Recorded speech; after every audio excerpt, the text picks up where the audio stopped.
Hello all my coding friends and welcome to Coding Nuggets. I'm John Hayes and today we're going to be talking about getting hired as a freelance developer. So what I want to talk about today is actually getting hired as a freelance developer. Now how do we go about doing that? So there's a few different ways. One thing you can actually do is you can look at platforms online. So for instance, you have Upwork, you have Fiverr, you have Freelancer, you have a few other ones. For me, I actually work on Upwork and I have a couple clients there. One that I have actually been working for nearly the last year now. And it's been a wonderful job. They're great and I love it and make a decent income from it. So that's one of the routes you can go. You can also start out and you can do with local businesses, for instance. So what you could do is you could go and find local businesses that are around your area, which is what I did in the beginning when I first started. And I would go find local businesses and I would look for the websites. Either they didn't have a website or they needed to update a website. So that's basically what I would do. I would go and I would find these clients. So what I actually did is I would create either a free website if they didn't have a website. So I would create a version of a website to be able to show to the client. And if they did have a website, then I would change things within their website to make it better.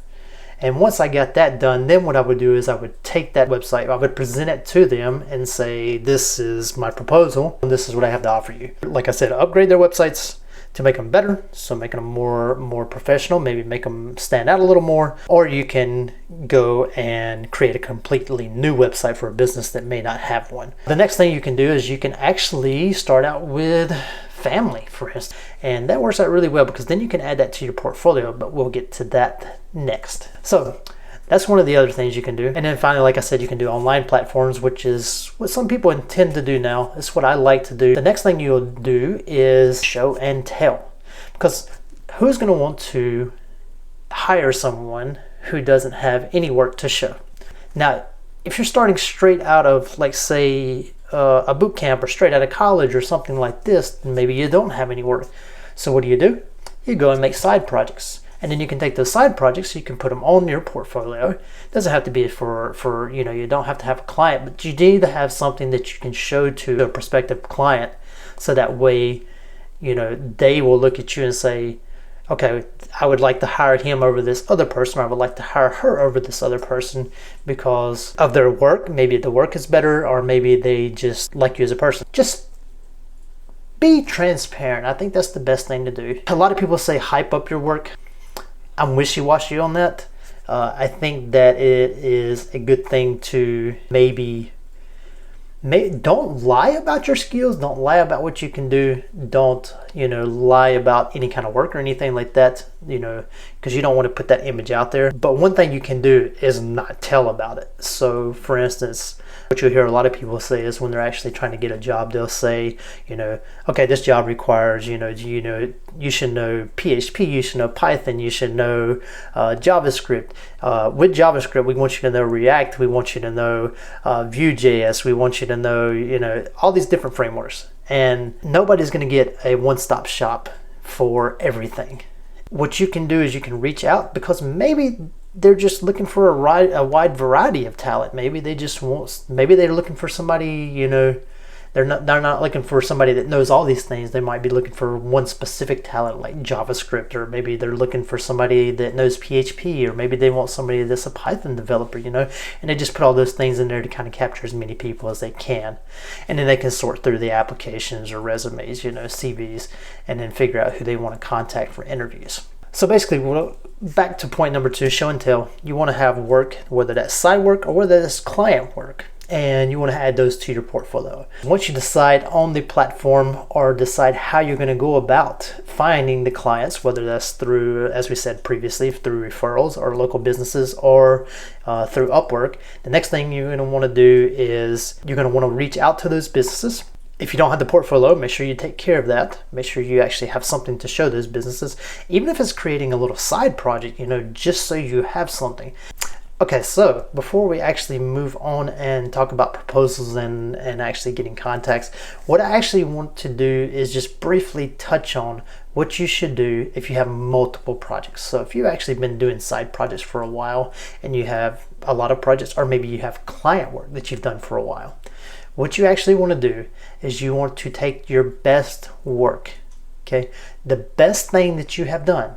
So I would say if you have multiple projects that you've done, take the top 3 and put those top 3 projects onto your portfolio. If you have only a couple, then you can use those 2. So basically if you have 3 or less, then use those.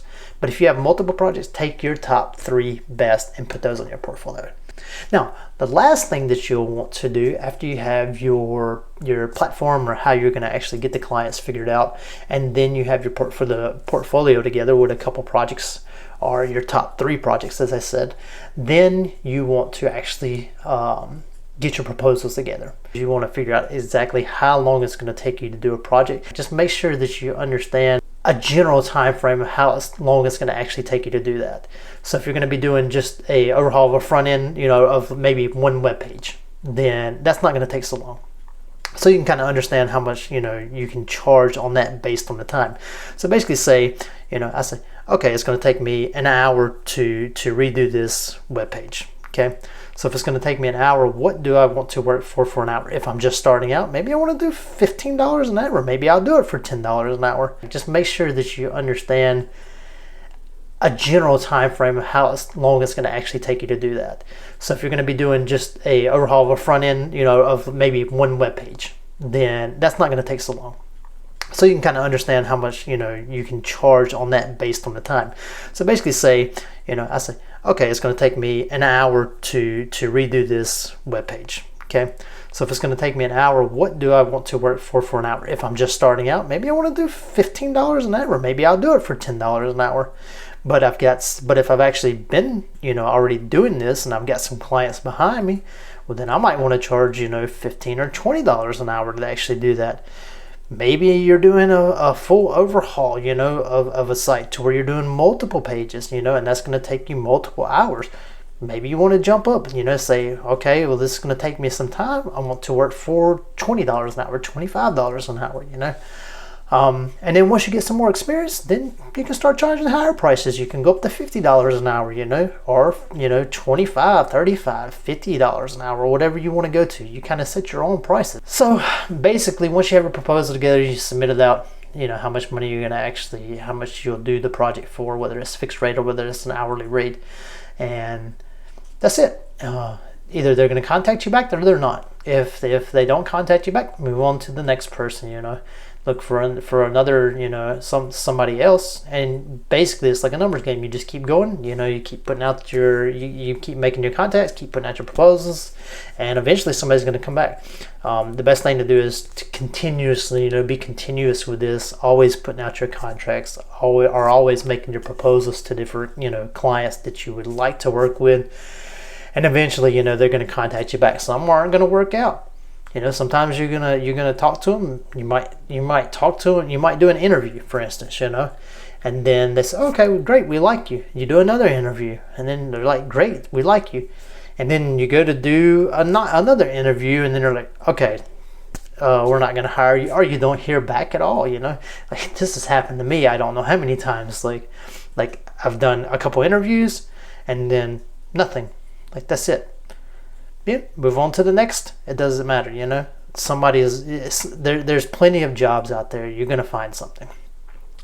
Now, in the beginning, this is not going to be something that's going to be quick, so understand that it's going to take some time. But eventually, as you build up, things are going to progress. You're going to get a little. You're going to learn. You're going to be more educated, and things are going to start coming together, and they'll work out a lot better for you. So basically, to end this video, first, figure out whether you're going to go on platforms online or whether you're going to do offline as far as finding clients.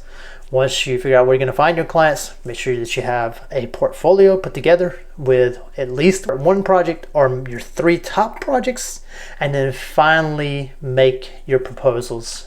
Now, going forward, I'm going to try to do videos, that I think would help you the most. I want to provide you with value here. I want you to stick around and join me on this journey. It's been a short journey for me so far, but I guess maybe a long journey for some, but there's still a lot more to go, and this is what I plan to do for going forward for the rest of my life, is much as I can. Oh yeah, thank you so much for watching. We'll see you soon, and don't forget to like and subscribe.